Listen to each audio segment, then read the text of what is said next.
All right, again, thank you for taking the time. I really appreciate it. It's a great opportunity for me to be able to sit down and talk to you. I really have been looking forward to it ever since, I had the message, we were messaging back and forth. And, I was looking at your page on the Millersville football website, and I didn't realize you had a great career with Shippensburg. You were there for 13 years, which is very impressive to me. And then in April of 2018, you were named the head coach here. Congratulations with Yeah, that, by the thank way. you. And then, taking again, like I said, you had some incredible statistics there. Just accolades.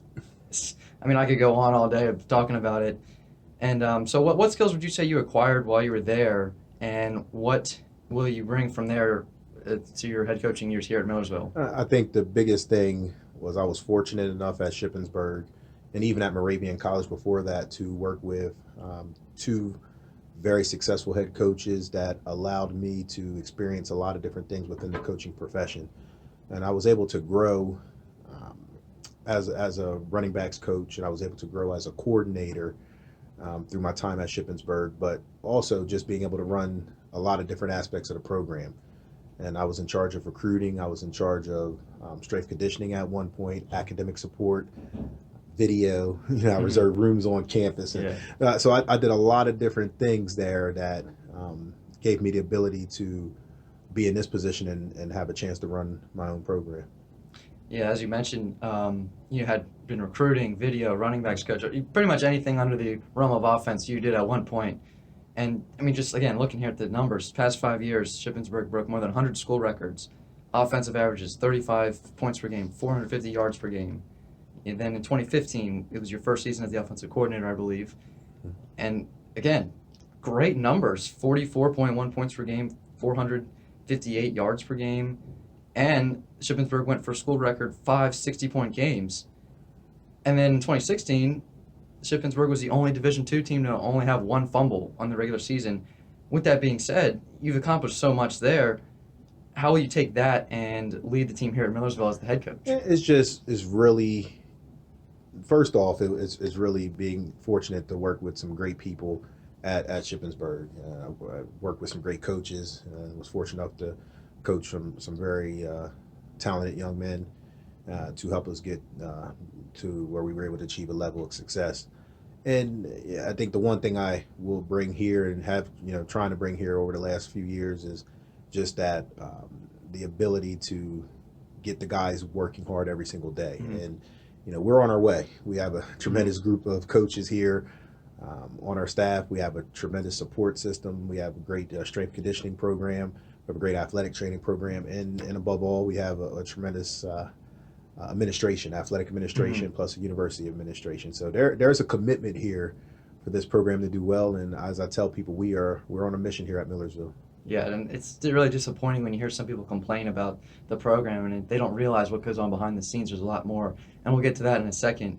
But taking a look further back at your years at Bucknell University, where you graduated and you were on the football team playing fullback, excuse me, what would you say you learned there at Bucknell, and what made you want to become a coach? I really learned the love of the schematics, Hmm. just the X's and O's, Yeah. and even as a freshman in college, just finding a way to get in the film room and just study the intricacies of college football and at the in the game of the college football level. Hmm. Um, I think I learned a lot, not only as an athlete, but also as a student at Bucknell Hmm. with my business administration degree, concentration in management, being able to apply those in an administrative role here as a head coach. I think that's, you learn how to run an organization and you learn how to motivate people and how Hmm. to find different ways to connect with different facets with the stakeholders. And Hmm. in a college football program, you do have different levels of stakeholders that you have to connect with. So it was Bucknell was a great experience, and then even further, my love for coaching developed my senior year when I did not play with the team due to injury. I started coaching high school ball, and from there, that's when the love of coaching and the love of teaching the game really struck a chord with me. Yeah, and some people don't realize that it takes more than just knowing how to play the game to be a coach. You have to learn how to manage people and just, I mean, there's so many other things that I don't even know, obviously, but it's just really fascinating to understand from a coaching standpoint, you know, this is what you need to, you need to know this, you need to know how to, as you said, manage people, talk to other, now not just the players, other people on the staff, people within the school, and athletic administration, as you said. So it's just really fascinating that some people feel like, oh, because some coaches don't have not played college football or pro football, what have you, and so they say, well, they already have something against them. But now it's, as you said, a business degree really helps out because you get to learn all the schematics, as you had said, which was really cool. Yeah, it's really um, it's a very rewarding job because you do get to Yeah. interact with a lot of different people, different types of people, and whether it's coaches within the athletic department Hmm. and having to collaborate with them for many different reasons, even as in terms of being a part of a team and reserving facilities together and trying to pick each other's brains on what makes them successful. I do think we have a great athletic department here, and we do have a tremendous team. But just the students here at Millersville, it's just it's great students, it's a great faculty, and I think that's one of the joys of coming to work every day is the ability to interact with many different people here in the Marauder family. That's the other thing that's very important is being able to enjoy your job. Not just coming and be like, oh, got to do this again. You're excited, you're motivated to do your job, and you do it really well. Absolutely, it's I think the most rewarding thing for somebody like me is that I get up in the morning and I'm blessed to be in this position. Hmm. And the one thing I talk to our young men about, and even recruits that interact with our program, Hmm. find something that you're passionate about, find something that drives you and excites you, and if you can make a living off of that, then you've made it. And obviously it's nice to be able to coach and find a way to support my family through the game that I love, but it's also rewarding to be able to serve others Hmm. and be a blessing to the people that are around you on a daily basis. Very well said. And now taking a look back at last season, I imagine one that is disappointing, but that's just if you look at the win-loss record. There are a lot more going on behind the scenes, as I had mentioned earlier. And last season was only your second season as the head coach, and there's always improvements being made. During the season, before the season, on the off season, always round the clock, every time. You're always looking to get better. And so, what did the team improve on last season and so far in this spring, and how will that carry into next season? There was a lot of things on the field that Hmm. we could point to as far as improvements Hmm. were concerned, and just the fact that in the second half of the season we were much more competitive than we were at the start of the Hmm. season. And Yeah. look, we played a very difficult schedule early Yeah. on. We played in our first 5 games. We played 4 undefeated teams, I and noticed that a lot of top 25 ranked teams. 3 teams in that first half of the season that went deep in the playoffs. But Yeah. we also played a challenging schedule in the second half of the Yeah. season, and we found ourselves at halftime going into games in striking distance, and Hmm. just finding ways to stick around. We were not good enough to win those games, but you could start to see the approach, and you could start to see the confidence in Yeah. our young men. That's carried over to this spring semester. We've done a tremendous job with our strength conditioning program. Kyle Regensburg, who's our strength and conditioning coach, has done a tremendous job. And then our coaches have done a great job in the film room and in drills, just trying to help our guys get better physically, try to help them get mentally.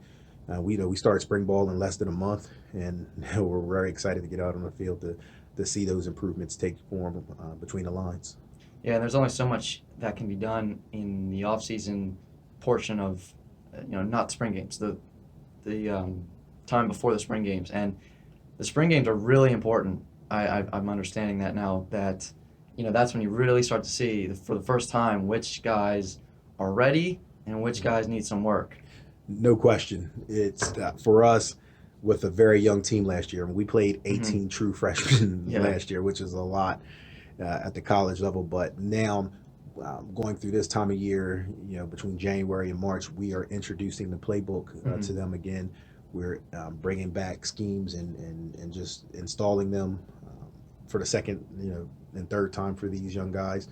And that's why spring ball is important, because now we get to go out on the field, and the game should slow down a little bit more for those guys. Hmm. So the biggest thing for us is to take those young men out on the field again, see how much they've retained, see how much they've Hmm. improved, and then there is that physical growth that they've achieved in the weight room, and and in the agility sessions, we get to see how that translates to their improvement and their success moving forward.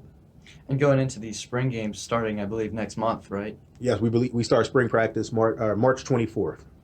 Going into this, the spring practices and the spring games, is there any particular player who's standing out, becoming a leader or anything like that?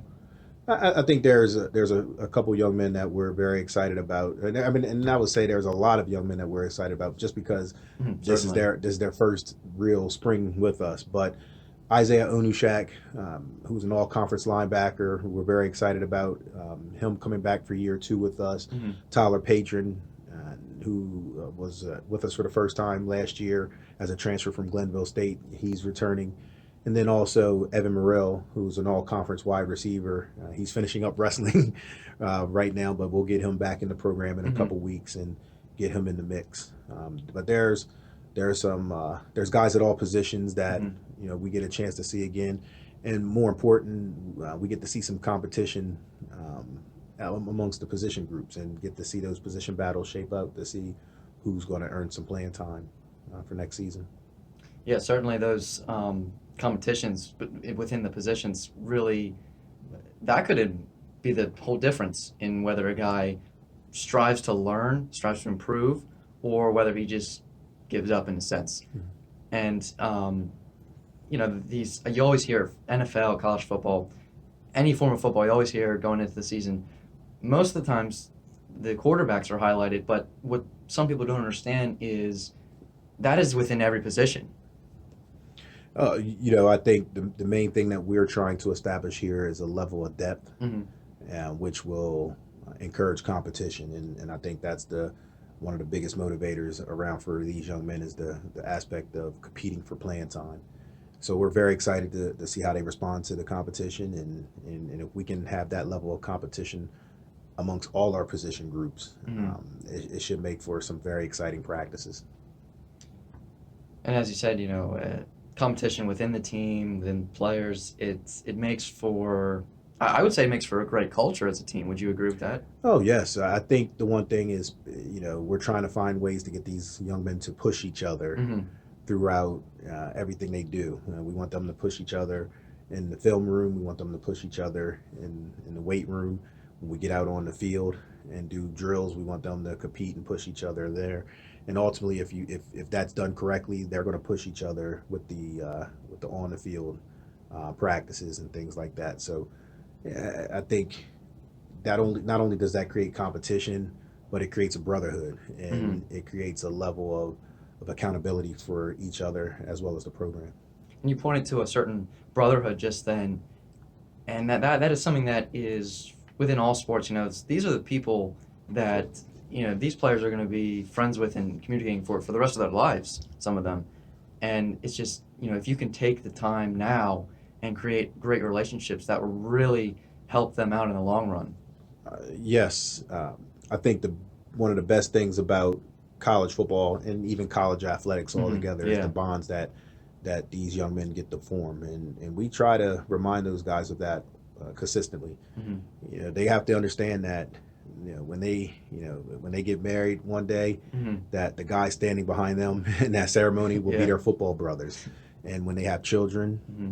the guys that are with them in the locker rooms and in the meeting rooms, that's going to be the godfathers to their children most likely. Yeah. And we tell the young men when we recruit them to Millersville that this is not a 4 or 5 year decision. This is a 40 to 50 year decision. And as players and as teammates, they're going to be a part of each other's lives, no question. But the one great thing about Millersville football is we have a great group of coaches here that will be a Hmm. part of their lives beyond their days of Millersville. And it's going to be exciting when these guys move on to the next phase of their life, how we can be a part of that. Most of our staff, we've been here for going on 2 years now, but I love to see what these young men turn out to be in the next 10 to 15 years as they move on in their careers, move on as family men, and to be a part of that is something special. You mentioned the level of support. There are some players that I would say retire from football early. Like it's just not the best for them. And as fans, they are like, well, that's disappointing. This, that, and the other thing. What they don't realize is whatever the players choose to do, it is always supported. We try to be there for them Hmm. for the young men, no matter what.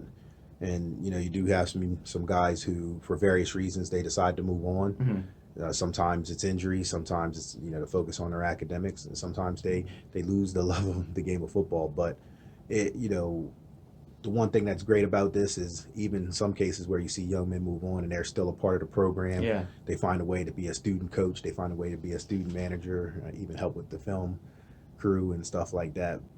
I think there's a lot of great things that keep young men involved in football, and we still welcome them to be a part of it.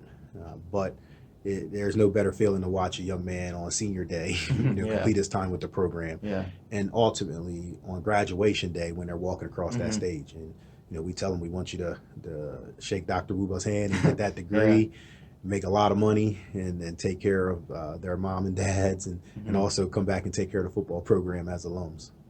Yeah, and I mean, it's just it's really cool. College athletics is a huge reason is why I'm studying sports journalism, because it's more than sports, and it's just really wonderful, and I just love when I can sit down with somebody and just talk about the program and how it's more than sports. They want to, as we were talking about, these are the people that you're going to be talking with for the rest of their lives. This is not, as you said, a 4 or 5 year plan. This is a 40 to 50 year plan, Mhm. and that's just really fascinating to me. Could you speak a little more about that? It's just the time that you have to spend with one another, Yeah. especially in football, because it's not just practicing on the football Yeah. field. There's times in the weight room, there's time in the locker room. I mean, these guys spend a lot of time in meetings.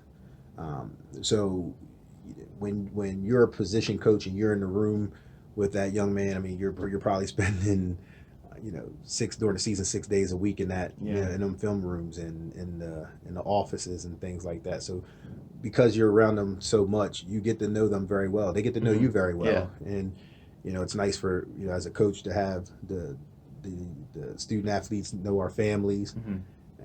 They know where we're from and they know what we're about. And if you any of my players will tell you that they know that Coach Morgan is a diehard Philadelphia Eagles fan. They know that I like chicken wings. Yeah, they know those type of things because that it just happens naturally, and that's the beautiful thing about college football is those relationships are built naturally just because of the amount of time that you have to spend with one another. That's terrific. It's more than football. It's a family thing. And again, now looking forward to this season. Is there anything else you would like to add about um, what you think could be possibly what you're looking forward to going into the season? Just the opportunity to improve upon last year, and there you do see the confidence in our players, Hmm. and you see them catching on to what we're asking them to do from an X's and O's standpoint. Hmm. You're watching them get bigger, stronger, faster, and I think they're taking a lot of joy in watching their bodies improve and just getting better in the game of football. So as we work towards spring ball and then we come back in preseason camp, it's just really going to be a matter of how much those improvements are made in the standings and in the stats, which on Saturdays that's when it counts. Hmm. And so Certainly. I'm just fired up about the opportunity to compete again. There's a process that Hmm. we have to take, and the one thing we do speak to our young men about here is enjoying every step of the process. Um, so, obviously we want to play, fast forward Yeah. to August and September when the games count, but really enjoy the steps along the way because, like I said, Millersville University football is on a mission. When we get this thing turned around, it's going to be a beautiful thing, and I want them to savor every single moment of what it takes to get back to where this program belongs, and that's to the top of the PSAC. All right. Well, again, thank you very much, Coach. Is there anything else you'd like to add? Just love Millersville University. Love being a part of the Marauder family, and we are brewing something special here. So just keep watching and watch this thing build and go Marauders. Certainly will be something to look forward to. Again, thank you for the time. Thank you for taking the time to sit down and meet with me. All the best wishes for you next season. All right, thank you. Best of luck to you as well.